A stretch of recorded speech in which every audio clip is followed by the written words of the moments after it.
معزز سامعین حضرات، حضرت ابو ہریرہ بیان کرتے ہیں، بخاری شریف اور ترمذی شریف، ابن ماجہ، دارمی وغیرہ میں اس حدیث کو ذکر کیا گیا ہے کہ حضرت ابو ہریرہ رضی اللہ تعالیٰ عنہ فرماتے ہیں، میں جو آج آپ کو بتاؤں گا کن چیزوں سے روزہ ٹوٹ جاتا ہے، کس کس حال میں روزہ ٹوٹ جاتا ہے، یہ مجھے بتانا ہے آج آپ کو، تو میں پھر اس کی کیا وعیدیں ہیں۔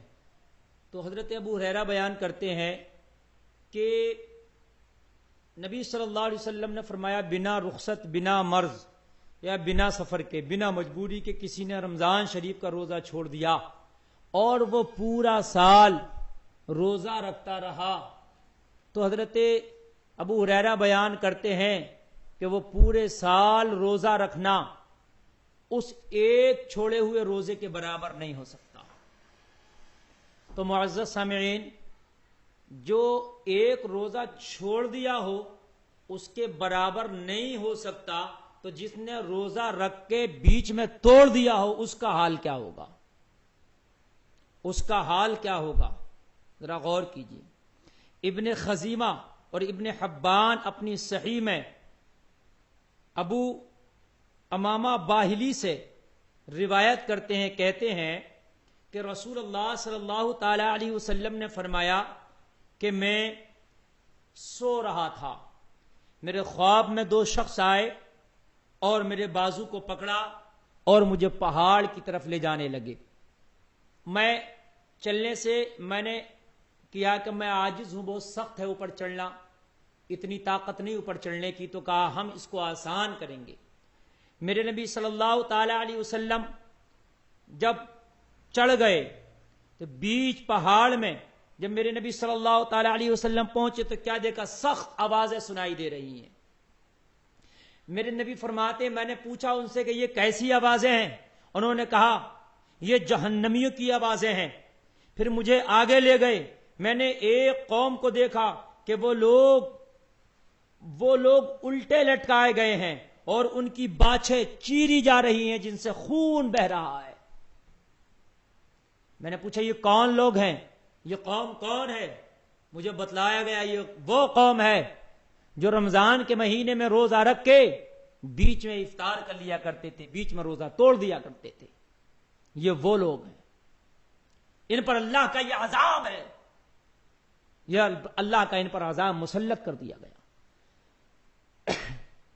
میں اپنی ایک کلپ میں اور پیچھے بتا چکا ہوں کہ اگر جو جان بوجھ کر روزہ توڑ دے تو وہ 60 مسکینوں کو 2 وقت کا کھانا کھلائے گا یا 60 روزے لگاتار رکھے گا، یہ اس کا کفارہ ہے۔ اور اگر کوئی سفر میں یا مرض کی وجہ سے چھوڑ دے تو وہ ایک کی قضا ایک ہی روزے سے کرے گا۔ اب مسئلہ یہ ہے کہ روزہ ٹوٹتا کن کن چیزوں سے ہے؟ تو روزہ کھانے پینے اور جماع کرنے سے روزہ ٹوٹ دیتا ہے، یعنی کھا لیا پی لیا یا جماع کر لیا، روزہ دار ہونا اسے یاد ہے تو ان تمام صورتوں میں روزہ ٹوٹ جائے گا۔ جماع کرنا یعنی اپنی بیوی سے ہم بستری کرنا، لیکن حقہ، مسئلہ حقہ، سگار، سگریٹ، چرس، ایسے ہی سگریٹ اور بیڑی، پان، تمباکو، ان سب سے بھی روزہ ٹوٹ جائے گا۔ اگر حقہ، بیڑی، سگریٹ پیا اور اس طریقے سے پیا کہ حلق میں وہ دھواں نہ لے کے گیا، وہ باہر سے باہر ہی نکال رہا، تب بھی روزہ ٹوٹ جائے گا۔ پان کھایا اور اس کی پیک کو تھوک دیا، اس نے اندر نہ نگلا، اس صورت میں بھی روزہ ٹوٹ جائے گا، اس لیے کہ بہت باریک باریک اجزاء جب پان کھاتے ہیں تو وہ حلق سے نیچے چلے جاتے ہیں، تب بھی روزہ ٹوٹ جائے گا۔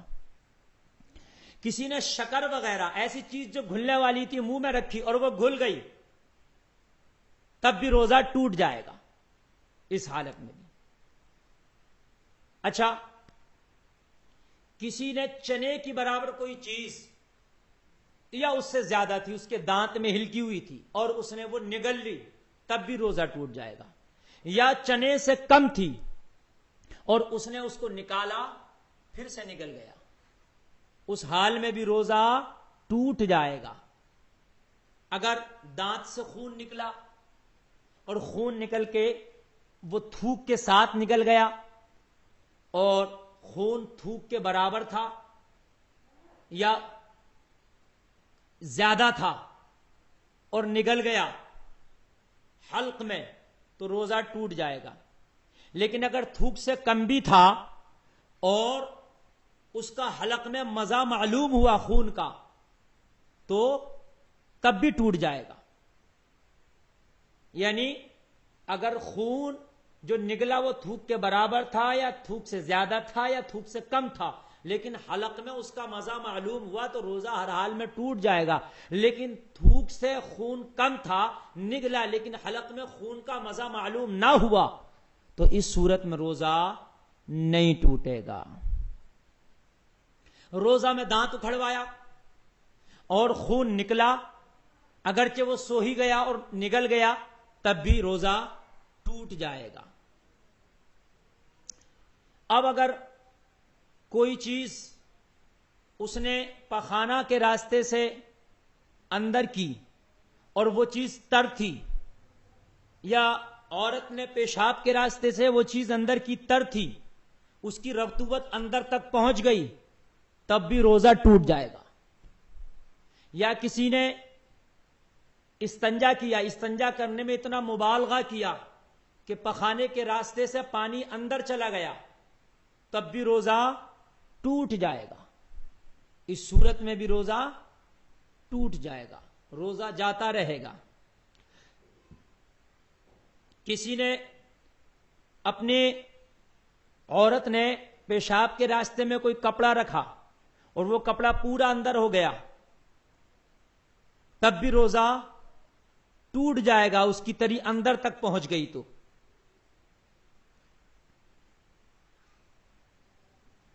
اور اگر اس کا کچھ حصہ باہر رہا کپڑے کا تب روزہ نہیں ٹوٹے گا. مرد نے پیشاب کے سوراخ میں پانی یا تیل ڈالا تو روزہ مرد نے پیشاب کے سوراخ میں پانی یا تیل ڈالا تو روزہ نہ گیا اگرچہ مثانے تک پہنچ گیا. اور عورت نے شرمگاہ میں ٹپکایا تو روزہ جاتا رہا. ایسے ہی سر میں تیل ڈالنے سے روزہ نہیں ٹوٹے گا سرما لگانے سے بھی روزہ نہیں ٹوٹے گا بال کاٹنے سے بھی روزہ نہیں ٹوٹے گا. یہ موٹی موٹی باتیں تھیں جو میں نے عرض کی جن چیزوں سے روزہ ٹوٹ جاتا ہے ان کا خاص خیال اور احتیاط رکھیں. ایسے ہی بہت سے لوگ سوچتے ہیں بال کٹانے سے روزہ بال نہیں کٹاتے ہیں تو بال کٹانے سے بھی روزہ نہیں ٹوٹے گا. اور ناخون نہیں ترشواتے ناخون ترشوانے سے بھی روزہ نہیں ٹوٹے گا. اور ایک اس میں مسئلہ اور ہے دماغ یا شکم کی جھلی تک زخم ہے یعنی پیٹ پر زخم ہے یا دماغ پر اور اس کی جھلی تک زخم ہے اس میں دوائی ڈالی اگر دماغ یا شکم تک پہنچ گئی دوائی خشک ہے دوائی یا تر ہے تو روزہ جاتا رہا. اور اگر دماغ اور شکم کی جھلی تک نہیں پہنچی تو روزہ نہیں گیا. لیکن اس کو یہ پتہ نہیں کہ دماغ کی جھلی تک پہنچی ہے دوائی یا نہیں پہنچی ہے تو ایسی صورت میں اگر دوا تر ہے تو روزہ جاتا رہا دوا خشک ہے تو روزہ نہیں گیا. ایسے ہی کان میں تیل ڈالا یا دوائی ڈالی یا نتنوں میں دوا چلائی یا کان میں تیل ڈالا یا تیل چلا گیا تو روزہ جاتا رہا. ہاں کان میں پانی اگر چلا گیا تو روزہ نہیں گیا. ایسے ہی کلی کر رہا تھا حلق سے نیچے پانی اتر گیا اور ناک میں پانی چڑھا رہا تھا تو پانی دماغ میں چڑھ گیا تو روزہ جاتا رہے گا مگر جبکہ روزہ دار ہونا اسے یاد ہو. اور اگر بھول گیا ہے اور اس نے قصدن بھی یہ کام کیا جان بوجھ کر بھی یعنی روزہ دار ہونا بھول گیا تھا ناک میں پانی چڑھایا اندر دماغ میں چلا گیا کلی کیا حلق کے نیچے چلا گیا تو روزہ نہیں جائے گا. ایسے ہی